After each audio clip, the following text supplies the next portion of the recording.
బట్టి నేను ఆనందిస్తున్నాను, గర్వపడుతున్నాను. వచ్చే సంవత్సరం మనలో మీరందరూ ఉండని వారిగా ఉండకూడదు, దేవుని కొరకు బ్రతకటానికి ఉండేవారుగానే భూమి మీద ఉండాలి. అది మీ తండ్రిగా ఆత్మీయంగా కన్నున్న పిల్లలు గనుక నా పిల్లల మనస్సెరిగి నా తండ్రి మనస్సును విప్పి చెప్పి ఆయన చెప్పిన ఎన్నో ఆరోగ్య సూత్రాలను మీరు పాటించాలని మనవి చేస్తూ ముగిస్తూ, వెల్కమ్ టు సెమినార్.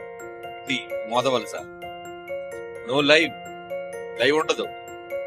వినాలి అనుకుంటే, పాటలు చూడాలి అనుకుంటే, కమ్మనైన మాటలతో వాక్యంతో సంతోషాన్ని మీ సొంత ఫ్యామిలీతో పంచుకోవాలి అనుకుంటే వెల్కమ్.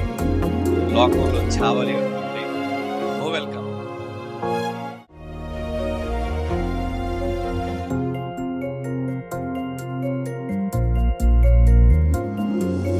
కథ కాదిది, నిజమే ఇది, ఆ దేవుడే రాసినది.